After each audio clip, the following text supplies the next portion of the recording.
everybody? Welcome back to another episode of E. Rose's College Football Show. Hope you all are having an amazing day today. We're going to dive into a deep and interesting topic today. Now, throughout this summer and this off season, we're not really going to be talking about recruiting or upcoming games. I guess we kind of will a little bit. But what I want to do mostly is I want to talk about just some of the history of college football. Maybe get into some of the BCS era, get into the college football playoff era. We're going to talk about that today. Some of my top players, some of my top teams throughout history, throughout my life that I've had the privilege to watch. And so today we're going to dive in. We're going to launch that. We're going to get it started. Today's episode, the top five, my top five all-time CFP championship teams. Now, if you remember, there's been about 11 or 12 CFP championship games. So this is my top five out of like the last 11 or 12 since they launched the CFP era in 2014. So let's dive right in. Again, disclaimer, this is all in my opinion. Okay, so you're allowed to have your own opinion. I'd love to hear your thoughts, your top five in the comments. You could completely disagree with me, and that would be okay, right? That's what makes college football great. We can all have our favorite teams throughout history, the teams that have brought us the most nostalgia, the teams we root for. And you know what team I root for. I'm a Buckeye guy through and through. So before we get into the top five, I felt I would be doing a disservice if I did not at least give this team an honorable mention. And that is the 2014 Ohio State Buckeyes, who won the CFP championship. So they're not in my top five. As much as I want to put them in there, I just can't reason it. But man, got to give them an honorable mention, a special shout out, just because how resilient and amazing of a team they were. If you remember, this is the first year of the CFP. They just launched it. It was a 4-team CFP. And during this year, Ohio State was kind of sort of on the outside looking in right before the playoff. And we get into that last game of the regular season versus Michigan. And JT Barrett goes down. JT Barrett breaks his leg. And honestly, at that moment, I'm like, great, our season's over. We have no hope. But then there's a man. If you remember, also, JT Barrett was a second-string quarterback behind Braxton Miller that year. So our second-string quarterback is balling out, gets hurt. And then a young man named Cardale Jones steps in. Honestly, I thought all was lost. I thought the season was over at that point. But man, I could not have been more wrong in that moment, because Cardale Jones, absolute beast, absolute boss. This dude comes in, he balls out in the Big Ten championship. If you remember that game, Ohio State versus Wisconsin, we throttled Wisconsin. They didn't score a single point the entire night. 59-0.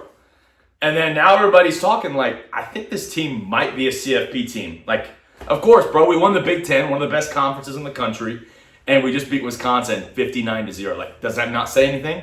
Are you not entertained? Like, do you believe now, like Deion Sanders would say?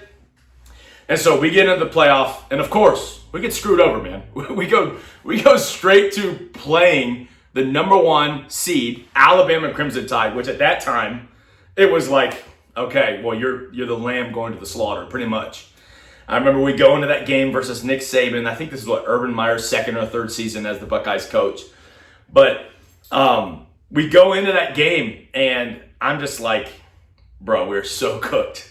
Like Alabama, I think they had, was it Derrick Henry? I think they had Derrick Henry in that game. It was.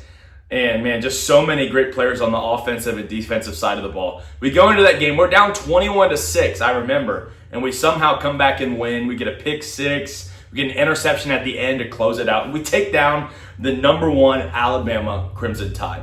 Now, if that wasn't bad enough, the haters are like, that's great. But now you're going to the CFP championship. You're going to the next round, the final round.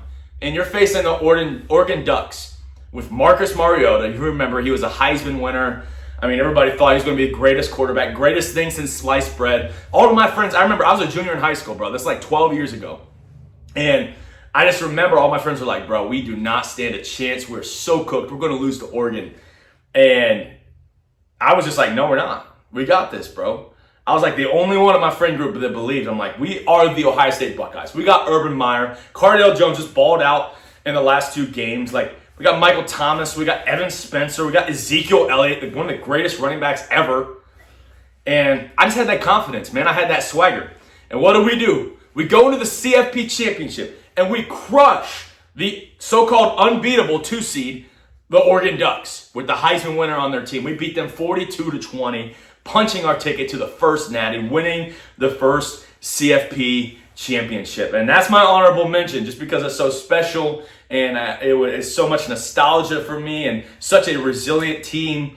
And man, we just beat the odds that year with a 3rd-string quarterback. Barely got into the CFP, but man, what a year! All right, guys, now we're gonna jump into the top 5. All right, our top 5, starting out at number 5. I feel like you have to have this team in the top 5.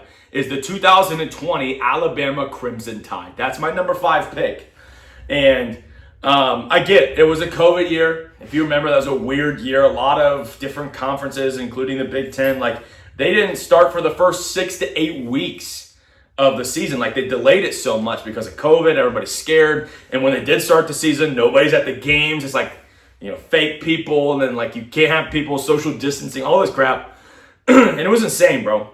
Again, Alabama, they had a few games canceled, but they started pretty early into the season.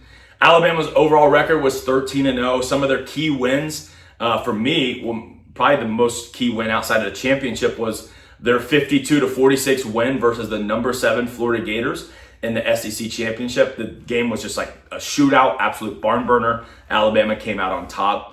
And another key win is they won 31-14 versus the number 4 Notre Dame Fighting Irish in the CFP Rose Bowl game to advance to the championship. But if you remember this team, it was a team when I watched them on TV, it was just like, okay, nobody's beating this team. Like they're well-rounded on offense. They had the Heisman winner as a wide receiver, which is how often does that happen, right? Devontae Smith. They had Mac Jones, who I know he didn't have the greatest NFL career, but bro, dude could ball in college. He put the ball where it needed to be. He did his job, and he did it well. And man, they just had so many great players on offense and defense, so well-rounded. And I was just kind of thinking, like, I don't think anybody's beating this team. I'm a Buckeyes fan. I don't think we're beating this team. And, I still believed. I still had the faith. I always do. I'll put my team up against anybody, any season. Doesn't matter. But, man, this Bama team was spooky. They were scary. We go into the championship. And, again, Ohio State only played, I think, like 7 games to that point. Bama had already played, like, 12. So we definitely didn't get the experience we needed throughout the season with some key transfers at running back and different positions. But I just remember, first play of the game, bro. Ohio State gets the ball. We hand it off to a running back who had like 340 yards in one game, broke the record, and he breaks his collarbone. First play. And I'm like, bro, chat, we are so cooked. Trey Sermon broke his collarbone. I'm like, there's no way we can win. Our only shot to win was to have Trey Sermon healthy and running like 400 yards and miraculous win. Now, again, our defense couldn't stop a nosebleed that year. We were terrible. If you remember, we got absolutely cooked. Alabama, literally, this is one of the games where I'm like, Nick Saban, you are such a great guy. Why? Because he could have literally named his number or his score on us. He could have scored as much as he wanted. Truthfully. I'm just blessed that they beat us 52-24. It could have been 800-24 if he wanted. Like, Nick Saban could have named his score that night, but he was nice, he was respectful, he was gracious, and he only dropped 52. Like, he could have scored so many more times. And man, this team, Alabama 2020, they just destroyed everybody in their path. So they got to be in the top 5 for me. So that's number 5, the 2020 Alabama Crimson Tide. Moving on to number 4 is the 2018 Clemson Tigers. Now, I was deciding, Dabo has 2 championships at Clemson, and I was deciding, how do we do this? Which championship Clemson team are we picking? Are we picking the one, I think it was 2016, maybe 2017, I can't remember. I think it was a 2016 season where they score with like 1 second left to win the championship versus Alabama. And I'm like, that's great, but like, I think a great team is not just the clutch moments scoring. I think it's like just blowing everybody out, just going insane. Like the greatest teams, like there's no competition because it's just so great, right? And that's this team, the 2018 Clemson Tigers for me at number 4. Their overall record is 15-0. If you remember, first round of the CFP, they beat Notre Dame 30-3, the 3 seed. And that's a key game. Another key win. Actually, this is like one of the games that really didn't blow people out. I think they had 2 games that season where it was a very close game. They beat the number 19 Texas A&M Aggies 28-26, and that was during the regular season. That's like one of the only close matchups. But then this team, Trevor Lawrence, T-Law, he's a freshman, true freshman. He just goes in there and balls out. Dude's like 6'8". Dude he can throw the Hail Mary. He can throw the medium pass. He can run like a running back or wide receiver in open space. Just insane. Absolute insanity. Such long strides. I remember watching him this year. And they go to the championship. And who do they face? They face the big, bad Alabama Crimson Tide, who's like always in the mix, always in the championship conversation. And they absolutely steamroll. I'm telling you, they steamrolled Alabama. 44-16 in the CFP Natty. That is why they're in my top 5 over the other championship team, the 2016. Yeah, sure they beat Alabama, but they barely beat them. This one wasn't even a comp. Man. None of the CFP games were even close, man. Like the closest game was 27 points? And they won by 27 versus Notre Dame, 28 versus Alabama. Man, you just got to put some respect on their name, like with Travis Etienne, T-Law, so many great players on this Clemson team. That's why they're taking the number 4 spot for me. Going to number 3, my third ranked all-time CFP championship team throughout the CFP era is the 2022 Georgia Bulldogs. Now, if you remember, this team had Stetson Bennett, which I'm pretty sure is working at T-Mobile right now or something because he has DUIs. But I think he's actually in the NFL, so sorry about that. Sorry for the shade I just threw, my friend.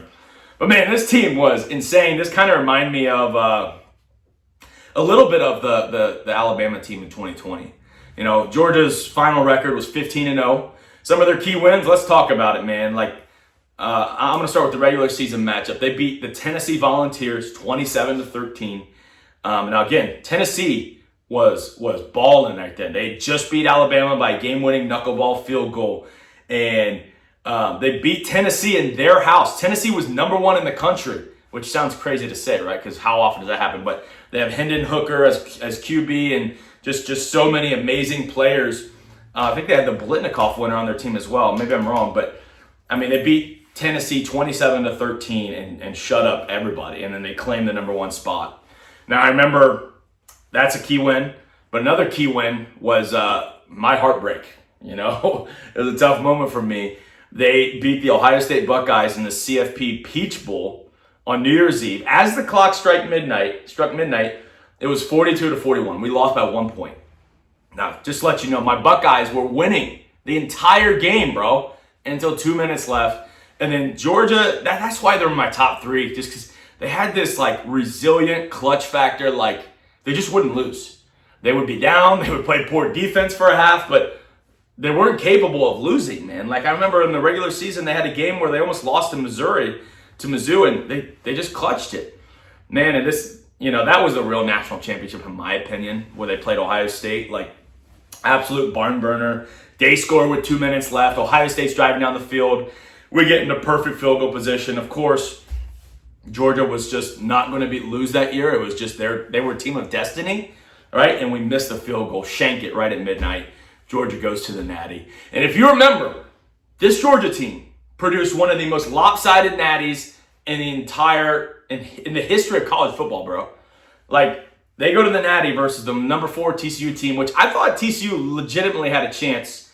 Don't know what I was thinking. I completely missed that, and I'm ashamed to even think that I thought that at that point. But TCU beat Michigan, which beat Ohio State. So I thought TCU beat Michigan, Michigan beat Ohio State, and Ohio State almost beat Georgia, so TCU can win, right? Somehow in my mind, I reasoned it with all these chain of events and games and compared it in my mind. TCU might not win, but they have a chance. They had 0 chance. I was wrong. I failed. I'm sorry. I apologize. TCU got freaking steamrolled. They had Max Duggan. They have all these different guys. What is the guy? They had Quentin Johnson, the wide receiver. They had Mercado, running back, another good running back. They have some good players, man, but they got absolutely steamrolled by Georgia. 65-7, bro. Wasn't even the game. I turned it off after the first quarter. I was like, this is over, man. So that's my number 3 is the 2022 Georgia Bulldogs. Just an unbeatable team. Number 2, now here's where we're going to ruffle some feathers. Number 2, I have the LSU, the 2019 LSU Tigers with Joe Burrow. A lot of people would put them at number 1, say they're the greatest team in college football history. And I understand your argument. I really do. I think you can make an argument for them to be one of the best teams in history, definitely on this list. That's just not how I see it. That's just not how I see it. I think they're an amazing team. They finished with perfect season, which is always impressive, 15-0. Some of their key wins, they beat number 2 Alabama in the regular season, beat them 46-41, which was, I think, their closest game all year. Barely beat Alabama in a shootout, absolute barn burner. And another key win was the first round of the CFP. They stomped a mud hole in Oklahoma, 63-28 in the Peach Bowl. Now, LSU goes to the Natty, and I remember this is the year that Ohio State almost made it. We got cheated by the refs versus Clemson. If you know, you know. That was not a fumble, or that was a fumble. It wasn't an incomplete pass.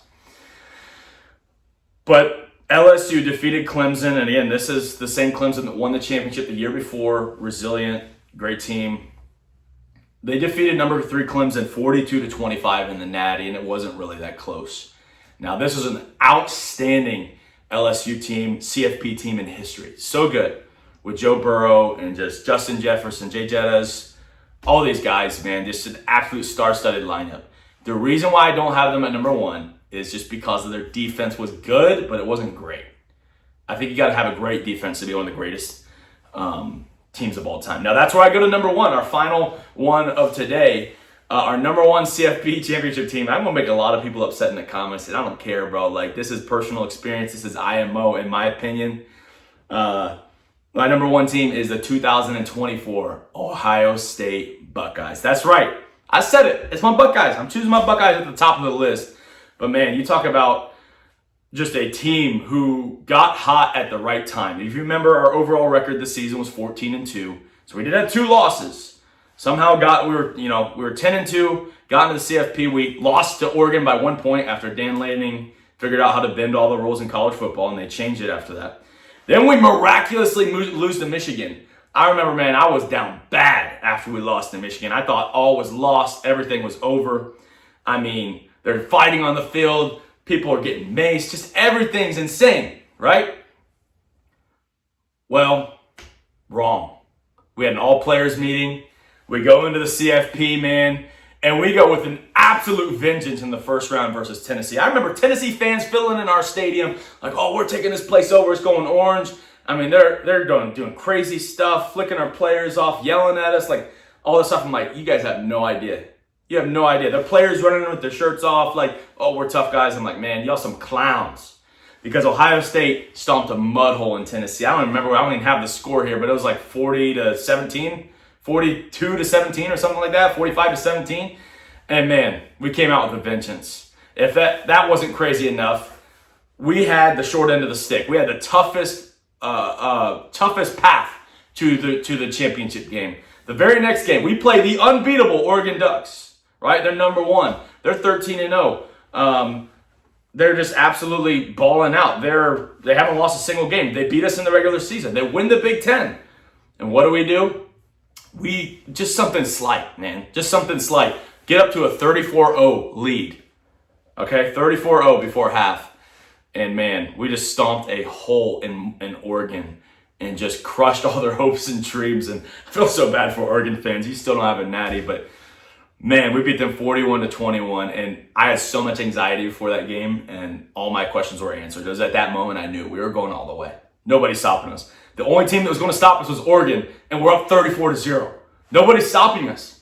So we get to the next game, and again, this is a very close game, a lot closer than the final score shows. 28-14, we beat Texas in the Cotton Bowl. And if you remember, that's the Sawyer. You see Jack Sawyer, my bobblehead right up here. He had the scoop and score. It's 21-14. Texas is on the goal line, 1st and goal. Boom, they get stuffed. Run it again. Boom, they lose like 7 yards. Pass it on 3rd down. It's deflected by Sawyer. Go to pass on 4th down. Got to have it to the end zone to tie it up to go to overtime. Jack Sawyer strips it, takes it. Big man runs like 85 yards to the tutty, man, to secure our victory and to take us to the natty. Just an amazing game, man. I remember during that game, I fell on my face. Literally fell on my face when Travion Henderson ran back that screen pass before halftime. Such a great game. And then if you remember, we went to the Natty, went to face Notre Dame, who was a really good team. They beat Georgia that year. They had Riley Leonard. They had Jeremiah Love, Jordan Greathouse. Just so many amazing players, offense and defensive side of the ball. Ran a lot of man defense. And we go into the Natty. And again, kind of like the same situation as the Oregon game. We get up 31-7. I remember the first drive, like Notre Dame took 10 plus minutes off the clock. And everybody's freaking out. Like they scored a touchdown of 7-0. They're wearing our defense out. I'm like, listen, I did not freak out because I knew in that moment, this is not sustainable. What Notre Dame is doing, like Riley Leonard's throwing up on the sideline after one drive. I get it was like 11 minutes off the clock, but there's no way. It's not sustainable. We come back, we score. Halftime, get the ball, we score. Turnover, we get a field goal, 31-7. And then, yeah, I mean, Notre Dame at the end of the game made a good push to win the game. Made a great push. You know, they got it within 8 points. But what do? 3rd and 11. Will Howard drops back. About to have a signed ball right here, by the way. Will Howard drops back, chucks it deep. Jeremiah Smith wide open. Call him 7-11 because he's always open, baby. Catches it, clinches the Natty. We get the field goal up by, 11? I think so. Yeah, we won by 11 to win the CFP Natty, man. Just such a special moment. Now, again, if you want LSU at number 1, personally, I get it. But there is no team, there's no team in my entire life that is going to match up against this Buckeyes team. Such a special run. All odds against us. Our back is against the wall. And somehow we go into the playoff with a vengeance. And we finally start to learn how to play as a team with all of our transfers, with Will Howard, with Quinshaw Judkins, Caleb Downs. We finally put it together after the worst possible game ever versus Michigan. And we go into the playoff in just a perfect, magical run. The toughest postseason in college football history. Nobody can tell me different. Not even what Indiana did this year. Toughest postseason. All the odds stacked against you. Nobody believes in you. You're an 8 seed out of 12. And you go in and you beat everybody. You beat the toughest teams. Literally, the toughest teams, man. In college football, man. This will be a season that I remember for the rest of my life. That's why I have so much championship stuff from this season. Like 2014 was special, but as a Buckeyes fan, nothing, and I mean nothing, will ever compare to the 2024 Ohio State Buckeyes. Well, there you have it, y'all. That's my top 5. Let me know your top 5 in the comments, and we look forward to seeing you guys soon for our next episode. And we got a few more on the way. Got a couple more on the way. Got a few